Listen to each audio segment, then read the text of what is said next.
উপেক্ষা করে আল্লাহর সঙ্গে দিদার করা পছন্দ করেছেন। কেউ কিছু বুঝলো না। হযরতে আবু বকর কাঁদতে থাকলেন। লোকেরা মনে করলো তিনি এত কাঁদেন কেন, রাসূল কার না কার কথা বলেছেন। কিন্তু জ্ঞানবৃদ্ধ বয়োবৃদ্ধ হযরত আবু বকর বুঝতে পেরেছেন তামাম পৃথিবীর সব সম্পদ আল্লাহ তো তার রাসূলকেই দিতে চেয়েছিলেন। নবীজি সবগুলিকে উপেক্ষা করে আল্লাহর সঙ্গে দিদার করা পছন্দ করেছেন। তার মানে হলো অল্প সময়ের ভিতরে, অল্প দিনের ভিতরে তিনি আমাদেরকে এতিম করে শোক সাগরে ভাসিয়ে চলে যাবেন। যেদিন ইন্তেকাল করবেন ওই রাতে ইশার নামাজের সময় অনেকক্ষণ অপেক্ষা করলো সাহাবায়ে কেরাম। রাসূলুল্লাহ যেতে পারেন নাই, তিনি বেহুশ ছিলেন। কিছুক্ষণ পরে রাসূলের যখন হুশ এলো তিনি প্রশ্ন করলেন, আয়েশা মসজিদে নববীতে এখন কি হচ্ছে? তিনি বললেন, লোকেরা আপনার অপেক্ষা করে আপনাকে না পাইয়া আমার বাবার ইমামতিতে সাহাবীরা নামাজ পড়তেছেন। কিন্তু সাহাবীরা সবাই কাঁদতেছি। তাদের সবার ধারণা রাসূলুল্লাহর জায়নামাজে কেউতে পর্যন্ত দাঁড়াতে পারে নাই। আজ যখন রাসূল নাই, আবু বকর এসে দাঁড়িয়েছেন, বোঝা গেল রাসূলের পেছনে নামাজ পড়া আমাদের কিসমতে আর হবে না। আল্লাহর নবী বলেন, আয়েশা রে মসজিদে নববীর দিকের একটা দরজা খুলে দাও, আমি একটু নামাজের দৃশ্য দেখতে চাই। দরজা খুলে দেওয়া হলো। রাসূলুল্লাহ হযরত আয়েশার কাঁধের উপরে ভর করে মসজিদে নববীর নামাজের দৃশ্য দেখে আবার শুয়ে পড়লেন। হযরত আয়েশা লক্ষ্য করে দেখেন নবীজির চোখের কোনা বেয়ে পানি টপ টপ করে পড়ছে। হযরত আয়েশা প্রশ্ন করলেন, ইয়া রাসূলুল্লাহ নামাজের দৃশ্য দেখে কাঁদেন কেন? নবীজি বললেন, আয়েশা জানো না এটা কোনো দুঃখের কান্না নয়, এটা আমার তৃপ্তির পানি, আমার সুখের কান্না। এই নামাজের জামাতকে কায়েম করার জন্য তায়েফের ময়দানে অনেক রক্ত আমার ঝরেছে, সাহাবায়ে কেরাম জীবন দিয়েছেন, উহুদের মাঠে দান দান শহীদ হয়েছে। সেই কষ্টের পর যে জামাত আমি দেখতে পেলাম, আমার ভবিষ্যতের চিত্র চোখের সামনে ভেসে উঠল। আমার মনে হলো কিয়ামত পর্যন্ত আমার উম্মতের এভাবে নামাজ আদায় করবে। রাসূলুল্লাহ আবার বেহুশ হয়ে পড়লেন। আজ আর সাহাবীরা কেউ মসজিদ থেকে চলে যান না, সবাই মসজিদ নববীতেই অপেক্ষা করছেন কখন দুঃসংবাদ আসে। সবাই কাঁদতেছেন। রাসূলুল্লাহর হুশ এলো গভীর রাত্রে। লক্ষ্য করে দেখেন মসজিদে নববী থেকে কান্নার গুঞ্জরণ হচ্ছে। ঘরের ভিতরে সবাই কান্দে, হযরত ফাতেমা সব থেকে বেশি কাঁদছেন। রাসূলুল্লাহ ফাতেমাকে কাছে ডাকলেন, কানে কানে কি যেন বললেন, কান্না বন্ধ হয়ে গেল। রাসূলুল্লাহ আবার বেহুশ হলেন। হযরত আয়েশা ফাতেমাকে কাছে ডেকে নিয়ে বললেন, ফাতেমা গো তোমার আব্বু তোমারে কি বললেন যার জন্য কান্না বন্ধ হয়ে গেল? হযরত ফাতেমা বলে, আম্মা আমার আব্বা আমার কানে কানে বললেন, ফাতেমা গো আমার সব সহ্য হয়, তোমার চোখের পানি আমি সহ্য করতে পারছি না, তুমি কেঁদো না। আমি তোমার সুসংবাদ দেই, আমার ইন্তেকালের পরে সবার আগে তোমার সাথে আমার দিদার হয়ে যাবে। হযরত ফাতেমা বলেন, আম্মাজি আমি এই কথার দ্বারা বুঝতে পেরেছি আব্বার ইন্তেকালের পর আত্মীয় স্বজনের ভেতরে সকলের আগে আমার মউত হবে, আর আমার সম্মানিত পিতার সঙ্গে আমার দিদার নসিব হয়ে যাবে। ফজরের রক্ত হলো, নবীজির হুশ এলো। তাকিয়ে দেখেন হযরতে জিবরাইল দাঁড়ানো। হযরতে জিবরাইল ডাক দিয়া বলেন, আসসালামু আলাইকা ইয়া রাসূলুল্লাহ, আসসালামু আলাইকা ইয়া হাবিবাল্লাহ, ইন্নাল্লাহা ইয়াকরাউকাস সালাম। হে আল্লাহর রাসূল, আল্লাহ আপনাকে সালাম বলেছেন, আর আল্লাহ জানতে চেয়েছেন আপনি কেমন আছেন, যদিও তিনি সবই জানেন। রাসূলুল্লাহ বললেন, জিবরাইল আমি খুব কষ্টে আছি, ইতিপূর্বে এত কষ্ট আমার কখনো হয় নাই, খুবই কষ্টের মধ্যে আছি। হযরত জিবরাইল বলেন, ইয়া রাসূলুল্লাহ আজকে একজন নতুন ফেরেশতা আমি সাথে করে নিয়ে এসেছি। আমার পিছনের দিকে তাকায় দেখেন এই নতুন ফেরেশতা পৃথিবীতে কারো কাছে অনুমতি চায় না, তার কাছে আসার জন্য, আপনার কাছে আসার জন্য সে আজ অনুমতি ভিক্ষা চায়। তার নাম হযরতে মালাকুল মউত। হযরতে মালাকুল মউত বলেন, ইয়া রাসূলুল্লাহ আমাকে আল্লাহ পাঠাবার সময় বলে দিয়েছেন আমি যেন আপনার কাছে অনুমতি চাই। আপনার জান কবজের জন্য পৃথিবীতে কারো জান কবজের জন্য অনুমতির প্রয়োজন হয় নাই, আর কোনোদিন হবেও না। আপনাকে অনুমতি নিতে বলা হয়েছে।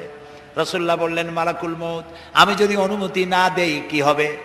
মালাকুল মউত বলছেন, আমাকে ফিরে যাওয়ার জন্য নির্দেশ করা হয়েছে। হযরতে জিবরাইল বলেন, ইয়া রাসূলুল্লাহি, অথচ আল্লাহ রাব্বুল আলামিন আপনার দিদারের ইন্তজার করতেছে। রাসূলুল্লাহ বললেন, মালাকুল মউত, তুমি তোমার ডিউটি পালন করো, জান কবজ শুরু করে দিতে পারো। হযরতে মালাকুল মউত রাসূলের কাছে এসে জান কবজ শুরু করে দিল। আল্লাহর নবী আজ বিদায় হয়ে যাবেন। বিদায়ের শেষ মুহূর্তে মুখে উচ্চারণ করলেন, আসসালাত আসসালাত ওয়া মা মালাকাত আইমানুকুম, ও আমার উম্মতেরা, নামাজ নামাজ নামাজ ছেড়ে দিও না। ইন্তেকালের সময় মেয়ের কথা, নাতির কথা, জামাইয়ের কথা, কারো কথা মনে পড়ল না। ইন্তেকালের সময় শেষ কথা নবীজি উচ্চারণ করলেন, নামাজ নামাজ, আমার উম্মতেরা নামাজ ছেড়ে দিও না। আজ এই পল্টনের ময়দানের এই বিশাল জনতাকে উদ্দেশ্য করে বলি, তোমার আমার যে রাসূলের সুপারিশ ছাড়া কিয়ামতে নাজাত হবে না। কোন নবী সুপারিশ করতে পারবে না, সবাই বলবে নাফসি নাফসি। কেবলমাত্র রাসূলুল্লাহ যেদিন উম্মতের জন্য কাঁদবেন, সুপারিশ করবেন, সেই নবীর হুকুম, আল্লাহর হুকুম অমান্য করে যারা নামাজ ছেড়ে দেয়, দুনিয়াও বরবাদ হবে, কিয়ামতও বরবাদ হবে। আজ আমরা আল্লাহর কাছে ওয়াদা করব, নামাজ আর জীবনে ছেড়ে দেব না। এই ওয়াদা কি করা যাবে? করতে পারবেন? শুধুমাত্র যারা ওয়াদা করতে পারবে তারা। যারা ওয়াদা রক্ষা করতে পারবেন না, তাদের হাত উঠাবার কোনো প্রয়োজন নাই। দুই হাত উঁচু করেন, বলেন ইয়া আল্লাহ। সবাই বলেন ইয়া আল্লাহ, তোমার পবিত্র নামে কসম করি, ওয়াদা করি, শপথ করি, যতদিন পর্যন্ত মালাকুল মউত আমার মাথার কাছে না আসতেছে, ততদিন পর্যন্ত ফরজ নামাজ, ফরজ রোজা আর ছেড়ে দেব না, আর ছেড়ে দেব না, আর ছেড়ে দেব না। এবার বলেন ইয়া আল্লাহ, আমার মৃত্যু পর্যন্ত আমার আজকের এই ওয়াদা আমাকে পালন করার তৌফিক দাও। আমিন আমিন ইয়া রাব্বাল আলামিন। হাত নামান। আল্লাহ কবুল করুন, আমরা বলি আমিন। আল্লাহ কবুল করুন, আমরা বলি আমিন। প্রিয় ভাই সব, হযরত লোকমান তার সন্তানকে নসিহত মোট 9টা, আমি সবগুলি বলতে পারবো না, আল্লাহ হায়াতে রাখলে আবার বলা যাবে ইনশাআল্লাহ। বলি ইনশাআল্লাহ। এই তাফসীর করেছিলাম চট্টগ্রামে 5 দিন। সূরা লোকমানের মাত্র 2 রুকুর তাফসীর করেছিলাম। অর্ধ শত হিন্দু, খ্রিস্টান, বৌদ্ধ মঞ্চে এসে মুসলমান হয়ে গিয়েছিল। এ হচ্ছে সেই সূরা লোকমান। প্রিয় ভাই সব, আমি আপনাদের খেদমতে আরজ করব, হযরতে লোকমানের এই তৃতীয় নসিহতের শেষ অংশটি করেই আমরা আপনাদের সামনে যে কথা বলতে চাই তা হলো, হযরতে লোকমান বলছে নামাজকে প্রতিষ্ঠা করো, আর ওয়া'মুর বিল মারুফি ওয়ানহা আনিল মুনকার, ভালো কাজের আদেশ দাও, অন্যায় কাজ থেকে মানুষকে বিরত রাখো। সুবহানাল্লাহ বলেন, সবাই বলেন সুবহানাল্লাহ। ভালো কাজের আদেশ দাও। ভালো কাজের আদেশ দেওয়া। আজকে হলো মুহররম মাস, আজকে কি? আর মাত্র একদিন পরে আশুরা হবে। হযরত ইমাম হোসাইন এবং তার সাথী সঙ্গী শাহাদায়ে কারবালার জন্য আমরা দোয়া করব। আমরা আমাদের মা বাবার জন্য দোয়া করব। এটা দোয়া কবুলের আজকের শুক্রবার ছিল। সুবহানাল্লাহ। প্রিয় ভাই সব, এত বড় বিশাল মাহফিল জীবনে আরেকটা পাবো কোনো নিশ্চয়তা আছে কি? 3 নম্বর নসিহতের শেষ অংশ হচ্ছে, হে প্রিয় বৎস, ভালো কাজের আদেশ করবা আর অন্যায় কাজের বিরোধিতা করবা। ভালো কাজের আদেশ আমরা এখন ভুলে গেছি, করি না। অন্যায় কাজ থেকেও মানুষকে ফিরায় রাখি না। অন্যায় চোখের সামনে হয়, তাও আমরা প্রতিবাদ করি না। এই প্রতিবাদী কণ্ঠ হতে হবে আমাদের। রাসূলুল্লাহ বলেছেন, মান রা মিনকুম মুনকারান ফালিয়ুগাইয়িরহু বিয়াদি ফাইন লাম ইস্তাতি ফাবিলিসানি ফাইন লাম ইস্তাতি ফাবিকলবি ওয়া যালিকা আযআফুল ঈমান। আমাদের কার কতটা ঈমান আছে তা পরিমাপ করার একটা থার্মোমিটার আছে। আপনারা জানেন জ্বর মাপে যে যন্ত্র দিয়া সেটাকে কি বলা হয়? থার্মোমিটার। দুধ মাপে, অর্থাৎ দুধের মধ্যে পানি না পিওর দুধ তা মাপার জন্য একটা যন্ত্র আছে না, ওটারে কি বলে? ল্যাক্টোমিটার। এরপরে আবহাওয়া পরিমাপ করার জন্য, বৃষ্টি হবে কি হবে না ইত্যাদি পরিমাপের জন্য একটা যন্ত্র আছে, সেটার নাম কি? ব্যারোমিটার। প্রত্যেকটা জিনিস মাপার এরকম যন্ত্র আছে। ঈমান মাপারও একটা হাদিস আছে, সুবহানাল্লাহ গণ। ঈমানটা ফার্স্ট ক্লাস, সেকেন্ড ক্লাস আর থার্ড ক্লাস, এটা মাপার একটা হাদিস আছে। সেই হাদিসটা আমি পড়ে ফেলেছি আগেই। রাসূলুল্লাহ বলছেন, তোমাদের মধ্যে যদি কেউ শরীয়ত বিরোধী কাজ কেউ দেখতে পাও, দুই হাতে বাধা দাও। কি দিয়ে বাধা দাও? বলেন জোরে। শক্তি প্রয়োগ করে বাধা দাও। ফাইন লাম ইয়াস্তাতে, যদি তুমি তা না পারো তাহলে মুখ দিয়ে বাধা দাও। ফাইন লাম ইয়াস্তাতে, যদি তাও না পারো অন্তরে অন্তরে ঘৃণা করো। তবে অন্তরে অন্তরে ঘৃণা করে চুপ করে বসে থাকলে হবে না, মনে মনে ঘৃণা করে হোমওয়ার্ক করতে হবে। মনের মধ্যে এই চিন্তা রাখতে হবে যে এই অন্যায় কাজকে নির্মূল করার জন্য কি করা যায়, সে সম্পর্কে পরিকল্পনা নিতে হবে। আর এটা হলো ওয়াদালিকা আদআফুল ঈমান, আর এটা হলো ঈমানের একদম থার্ড ক্লাস, তৃতীয় পর্যায়। এরপরে ঈমানের আর কোনো অংশ নাই। হযরত লোকমান বলছেন, ওয়াসবির আলা মা আসাবাক, এরপরে তুমি সবর ইখতিয়ার করবে। সবর, ধৈর্য। ভালো কাজের আদেশ, অন্যায় কাজের নিষেধ, এর মধ্যে সবরের কথা আসলো কেন? সবরের কথা আসলো এই জন্য যে আপনি যখনই মানুষের ভালো কথা বলবেন তখনই আপনারে মানুষে গালি দিবে, মন্দ কথা বলবে। ইসলামের দাওয়াত দিবেন, বলবে যে মৌলবাদী। ঠিক কিনা? এখন তো কিছু দল আছে আমাদের দেশে, মৌলবাদ আর সাম্প্রদায়িক ছাড়া আর কিছু চোখেই দেখে না, খালি কয় মৌলবাদ মৌলবাদ মৌলবাদ মৌলবাদ। সাম্প্রদায়িক কি? সাম্প্রদায়িক হইছে? মৌলবাদ কি হইছে? ইসলাম পালন করলে, নামাজ রোজা করলে যদি মৌলবাদ হয়, তাহলে যারা গালি দেয় ওরা যদি নামাজ পড়ে তো ওরাও তো মৌলবাদী। সাম্প্রদায়িক কি হয়েছে? কেন সাম্প্রদায়িক করেন? বাংলাদেশে কি সাম্প্রদায়িকতা বলতে কিছু আছে? এই দেশেও যদি বলে সাম্প্রদায়িক সম্প্রীতি নাই, তাহলে সাম্প্রদায়িক সম্প্রীতি আছে কোন দেশে? ওই দেশের নামটা আমরা শুনতে চাই। বাংলাদেশ পৃথিবীর অন্যতম শ্রেষ্ঠ সাম্প্রদায়িক সম্প্রীতির একটি উজ্জ্বল দৃষ্টান্ত বহন করে চলছে এই বাংলাদেশ। আমরা 1947 সনে একবার স্বাধীন হয়েছি, আবার 71 সনে পূর্ণাঙ্গ স্বাধীনতা লাভ করেছি, ঠিক না ভাই? ওই একই 47-এ ভারতও স্বাধীন হয়েছে, আমরাও স্বাধীন হয়েছি। আমাদের দেশে 47 থেকে নিয়ে এই পর্যন্ত সাম্প্রদায়িক দাঙ্গা, কমিউনাল রায়ট, ধর্মীয় মারামারি, হিন্দু মুসলমানে সাম্প্রদায়িক মারামারি, খুনাখুনি হয়েছে বলেন? হয়ে থাকলে কোথায় হয়েছে বলেন? হয়েছে কোথাও? হয় না। আর যে ভারত আমাদের প্রতিবেশী, 1947 থেকে এই পর্যন্ত সাম্প্রদায়িক দাঙ্গা হয়েছে সে দেশে 20,000 বারেরও বেশি।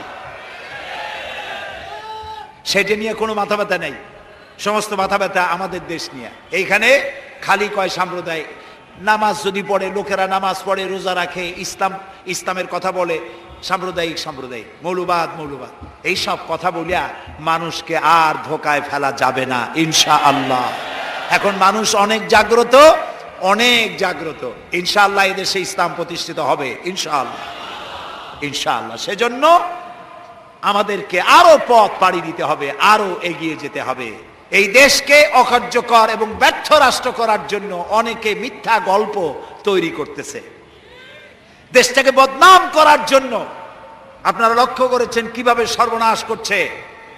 সেটা হচ্ছে হরতালের নাম করে, হরতালের দিনে মেয়ে লোকগুলিকে রাস্তায় নামানো হচ্ছে। এই যুবতী মেয়ে লোকগুলি তারা রিক্সা লাথি দিয়ে জাম করে উঠে ফ্লাইং কিক মারতেছে রিক্সার উপরে, কি এক বাংলা কইয়া, তারপরে ইট মারতেছে পাথরের উপরে, কি বলে, বাসের উপরে আগুন জ্বালায় দিতেছে, রিক্সার আরোহী নামাইয়া মেয়ে লোকেরা থাপড়াইতেছে। নাউযুবিল্লাহি মিন যালিক। আমি জানি না এইসব মেয়ে লোকদের অভিভাবক আছেন কিনা, যদি থাকেন তাহলে অনুরোধ করব আপনারা আপনাদের মেয়েদেরকে ঠেকান, আল্লাহর রাস্তায় ঠেকান। মুসলমান মেয়েদের এগুলি কাজ নয়। আমরা অনুরোধ করব, ঢাকা পৃথিবীর দ্বিতীয় বৃহত্তম মুসলিম দেশ, বাংলাদেশের রাজধানী। এই দেশের ইজ্জত আপনারা দয়া করে নষ্ট করেন না। টেলিভিশনে এইসব ছবি দেখানো হয়, বাংলাদেশে সীমাবদ্ধ থাকে না। সৌদি আরবে দেখে, কুয়েত দেখে, কাতার দেখে, ইউরোপ দেখে, আমেরিকা দেখে, গোটা দুনিয়া দেখে যে মুসলমান মেয়েরা পারে এইভাবে মারামারি করতে, পুলিশের কামড়াইয়া গালের চামড়া উঠাই নিয়ে যায়। নাউজুবিল্লাহ, বলেন নাউজুবিল্লাহ। পুলিশ হয়রান হয়ে যায় এগুলি সামলাতে গিয়ে। আল্লাহ হেফাজত করুক, জোরে কোন আমিন। আহারে কি সর্বনাশটা করতেছে দেশে। দেশ অনেক ভালোভাবে, এই দেশ অনেক ভালোভাবে চলছে অতীতের চাইতে, আলহামদুলিল্লাহ কোন। গত 5 বছরে 26,000 আলেমদেরকে পাবলিক সিকিউরিটি অ্যাক্টে গ্রেফতার করে নির্যাতন করা হয়েছিল। এই 3 বছরে তো একটা আলেমকে গ্রেফতার করা হয় নাই। হয়েছে বলেন? সে আমলে 252টি মাদ্রাসা বন্ধ করা হয়েছিল, এই আমলে তো একটা মাদ্রাসা বন্ধ করা হইল না। সেই আমলে এই বাইতুল মুকাররম, বাইতুল মুকাদ্দাসের মতো ইহুদিরা যেভাবে 144 দিয়ে রেখেছে, এই বাইতুল মুকাররমকে 144 দিয়ে এই বাইতুল মুকাররমকে ঘেরাও করে রাখা হয়েছিল।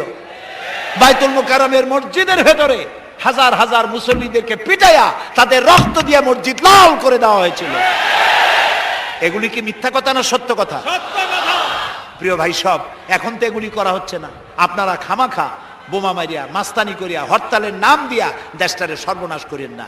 দেশ অনেক ভালো আছে, 1000 গুণে ভালো আছে। এর থেকে ভালো হবেটা কি? কি এর থেকে ভালো হবে? এই যে সন্ত্রাস, আলহামদুলিল্লাহ বহুত কমে গেছে। র্যাবের নাম শুনলে তো লুজ মোশন শুরু হয়ে যায় এখন, ঠিক না?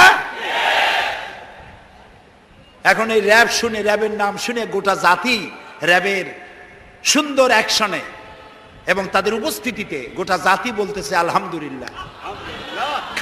খালি একটা দল তারা বলেছে ইন্না লিল্লাহ।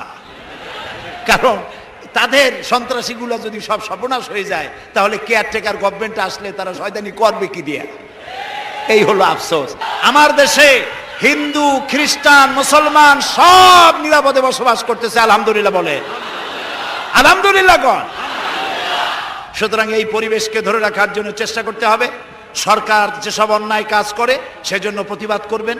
নিয়ম শৃঙ্খলা গঠনতান্ত্রিকভাবে আপনারা বিরোধিতা করুন, আমরাও করব। অন্যায় কিছু করলে নিশ্চয়ই করব, 1000 বার করব। যেভাবে চিৎকার করি পল্টনে, সরকার যদি শরীয়তের বিরুদ্ধে, ইসলামের বিরুদ্ধে কোনো পদক্ষেপ গ্রহণ করে, পার্লামেন্টেও গর্জন করে পার্লামেন্টকে অচল করে দেবে।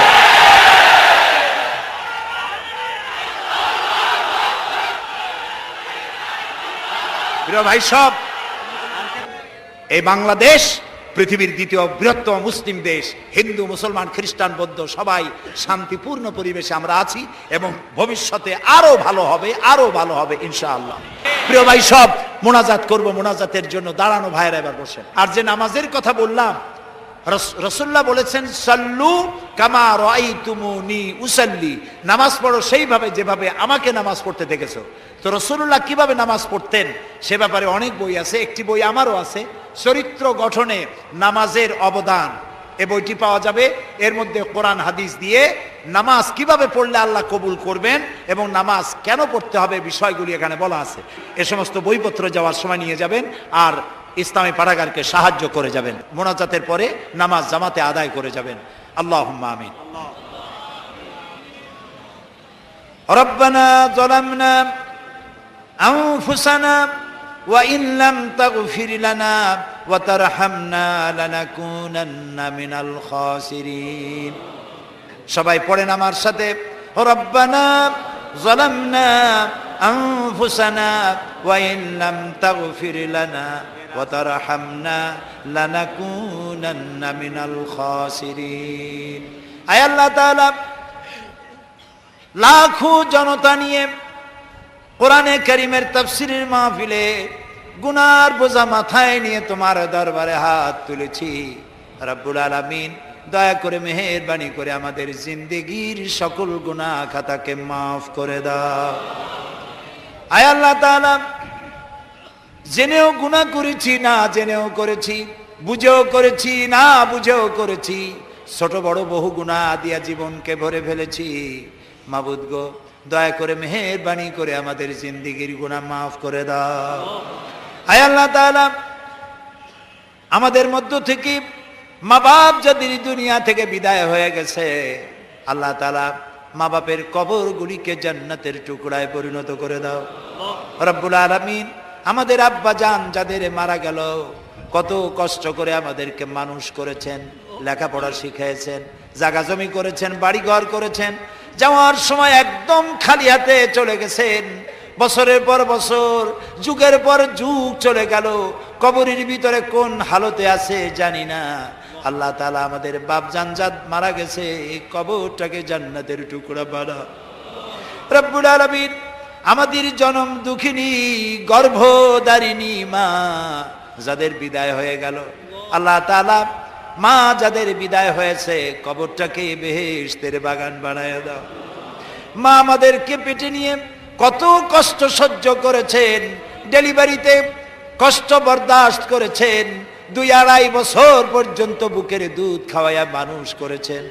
আল্লাহ তাআলা বিরক্ত হন নাই, মারধর করেন নাই। ওই মা যার বিদায় হয়ে গেল, কবরটাকে বেহেশতের টুকরা বানায় দাও। রব্বির হামহুমা কামা রব্বায়ানি সগীরা। সবাই পড়েন, রব্বির হামহুমা কামা রব্বায়ানি সগীরা। আবারও পড়েন, রব্বির হামহুমা কামা রব্বায়ানি সগীরা। আয় আল্লাহ তাআলা, तमाम পৃথিবীতে আজ মুসলমানদের উপরে চরম জুলুম চলতেছে। ইরাকের মুসলমানেরা আমাদের আত্মীয় স্বজন কেউ হয় না, বাবা খালু মামা কিছুই হয় না। ইরাকের মুসলমানদের সাথে আমাদের ইমানের সম্পর্ক, আল্লাহ তাআলা একটা স্বাধীন দেশ তছনছ করে দিল। অস্ত্র তালাশের নাম করে পবিত্রা সতীসাধ্যী মেয়ে লোকের গায়ে হাত দিল। মুসলমানদেরকে কয়াত করিয়া কারাগারের ভিতরে মুসলমান বন্দীদেরকে উলঙ্গ করে মুখের উপরে কাফের সৈন্যরা পেশাব করে দিল। কুত্তার বেল্ট মুসলমানের গলায় পরাইয়া রাস্তায় রাস্তায় টানলো। মাবুদ, তুমি দয়া করে মুসলমানদের দিকে আর একবার রহমতের নজরে তাকাও। আল্লাহ তাআলা ইরাকের মুসলমানদের হাতে ইরাককে উঠায় দাও। গোটা দুনিয়ার মুসলমান দেশগুলিকে যে জালেম আল্লাহ তাআলা নাস্তনাবুদ করার জন্য পরিকল্পনা নিয়েছে, আল্লাহ তাআলা ওই জালেমকে তোমার গজবের হাতে আমরা সুপর্দ করে দিলাম। রব্বুল আলামিন, ওই জালেমকে তোমার গজবের হাতে আমরা সুপর্দ করলাম। রব্বুল আলামিন, কাশ্মীর, সুদান, আফগান, ইরাক, দুনিয়ায় প্যালেস্টাইন সহ দুনিয়ায় যত জায়গায় মুসলমানেরা বিপদে আছে, আল্লাহ তোমার হাবিবের সাদকায় দয়া করে মুসলমানদের উপরে রহম করো। আল্লাহ তাআলা, আমাদের প্রিয় জন্মভূমি বাংলাদেশ, আমাদের এই প্রিয় দেশটির আশেপাশে কোনো মুসলমান দেশ নাই। আল্লাহ তাআলা, তুমি তাকায় দেখো, দুনিয়ায় প্রত্যেকটা মুসলমান দেশের পাশে আরো 2-1টা মুসলমান দেশ আছে। আমরা এমন জায়গায়, আমাদের পাশে আমাদের কোনো ভাই নাই। রব্বুল আলামিন, নবী পাই নাই, নবীর সাহাবীও দেখি নাই। বাংলাদেশে আল্লাহ তাআলা তুমি আমাদেরকে পাঠিয়েছো, এই জমিনের স্বাধীনতাকে আল্লাহ কিয়ামত পর্যন্ত হেফাজত করো। রব্বুল আলামিন, এই জমিনে কারা যেন বোমা মারে, গ্রেনেড মারে, দেশটারে বদনাম বানায় দিল, মানুষগুলো হত্যা করলো। আল্লাহ তাআলা কারা করে আমরা চিনি না, তুমি চেনো। রব্বুল আলামিন, যারা গ্রেনেড মারে, বোমা মেরে মানুষ হত্যা করে, তুমি তাদের হেদায়েত করে দাও। আল্লাহ, তুমি তাদের হেদায়েত করে দাও। তোমার ইলমে যদি জানা থাকে ওদের কপালে হেদায়েত নাই, তাহলে নমরুদ আর হামান যেমনে তুমি ধ্বংস করেছো, আল্লাহ তাআলা যারা বোমা মারে, গ্রেনেড মারে, মানুষ হত্যা করে, ওদেরকে গজব দিয়া, লানত দিয়া এই শয়তানগুলির হাত থেকে বাংলাদেশে বাঁচাইয়া দাও। রব্বুল আলামিন, আয় আল্লাহ তাআলা, আমরা আমাদের সন্তানদের জন্য দোয়া করি। আল্লাহ, তুমি আমাদের সন্তানদেরকে নামাজি বানায় দাও। বেনামাজি সন্তানের বাপ হিসাবে কিয়ামতে আমাদেরকে উঠায়ো না। বেনামাজি বেপর্দা স্ত্রীর স্বামী হিসাবে আমাদেরকে কিয়ামতে উঠায়ো না। আমাদের সকলকে আল্লাহ তুমি হেদায়েত নসিব করে দাও। সবাই দোয়া করুন। মা বোনেরা কষ্ট করে এসেছেন, আল্লাহ তাআলা মা বোনদের রোগ ব্যাধি মাফ করে দাও। আল্লাহ তাআলা যাদের সন্তান নাই নিঃসন্তানীকে সন্তান দিয়ে দাও। স্বামী স্ত্রীর মধ্যে যাদের মিল মহব্বত নাই আল্লাহ মিল মহব্বত পয়দা করে দাও। মা বোনদের এমন আমল করার তৌফিক দাও যাতে করে হযরত আয়েশা খাদিজার সঙ্গে হাসর নসিব হয়ে যায়। আল্লাহ তাআলা তুমি তোমার আরশে আজিম থেকে পল্টনের মাঠে একটু তাকায় দেখো তো, কত যুবক হাত তুলেছে। এই যুবকেরা তো এতক্ষণ সিনেমায় থাকতে পারতো, জুয়ার আড্ডায় থাকতে পারতো, মদের আড্ডায় থাকতে পারতো। আল্লাহ যত যুবক এই মাহফিলে এসেছে সমস্ত যুবকদেরকে সালাউদ্দিন আইয়ুবী বানায় দাও, খালিদ বিন ওলীদ বানায় দাও। আল্লাহ তাআলা বাংলাদেশটার উপরে তোমার রহমতের নজর দিয়ে তাকাও। আল্লাহ তাআলা রব্বুল আলামিন রোগাক্রান্ত রোগীরা অনেকেই দোয়া চেয়েছেন। আল্লাহ তাআলা যারা হসপিটালে আছেন, যারা জীবন নিয়ে ঝুঁকতেছেন, আল্লাহ তুমি দয়া করে রোগীদেরকে শেফায়ে আজেলা শেফায়ে কামেলা দান করে দাও। কয়েক মুহূর্ত আমি আপনাদের জন্য ছেড়ে দিলাম, মাথা নিচু করে চক্ষু বন্ধ করে যার যার মনের কথা আল্লাহকে খুলে খুলে বলে দোয়া কবুল হবে ইনশাআল্লাহ, দোয়া কবুল হবে ইনশাআল্লাহ।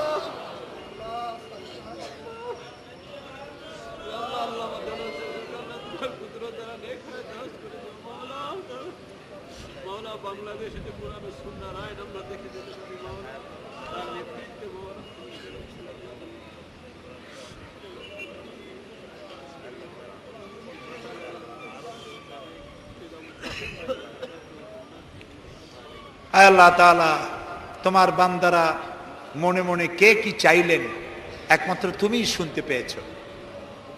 আহ জাতি হ্যায় ফলক পর রহম লানে কে লিয়ে বাদলো হট যা দে দো রহম লানে কে লিয়ে।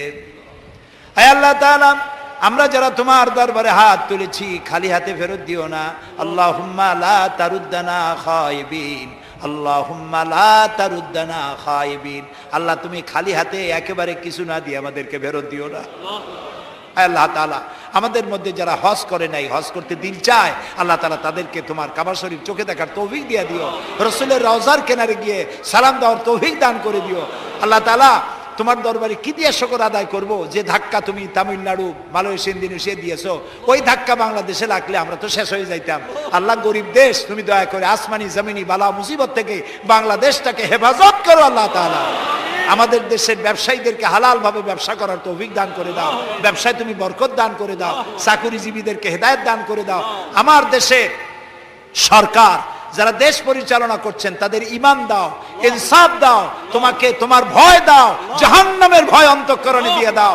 মানুষের প্রতি যেন ইনসাফ করতে পারে, ওয়াদা পূরণ করতে পারে তৌফিক দিয়ে দাও। আল্লাহ তাআলা আমাদের দেশের সেনাবাহিনী, আমার দেশের বিডিআর, আমার দেশের নৌবাহিনী, এয়ারফোর্স, আমার দেশের আনসার, আমার দেশের পুলিশ বাহিনী, আল্লাহ তাআলা যারা যেখানে আছে আইন শৃঙ্খলা রক্ষার কাজে নিয়োজিত, প্রতিরক্ষা কাজে নিয়োজিত, আল্লাহ তাআলা সকলকে দিন দাও, ঈমান দাও, চরিত্র দাও, নামাজি বানায় দাও। প্রশাসনিক দায়িত্বশীল যারা আছে সকলকে আল্লাহ তাআলা ঈমানে ভরপুর করে দাও। আল্লাহ তাআলা তুমি আমাদের দেশের খাল বিল নদী নালা ভরে মাছ দাও, আমাদের সমস্ত গাছ ভরে ফল দাও, আমাদের জমিন ভরা ফসল দাও, আর আমাদের সমস্ত মুসলমানদের কলিজা ভরা ঈমান দিয়ে দাও। আল্লাহ তাআলা আমরা এই বিশ্বাস নিয়ে হাত নামাচ্ছি।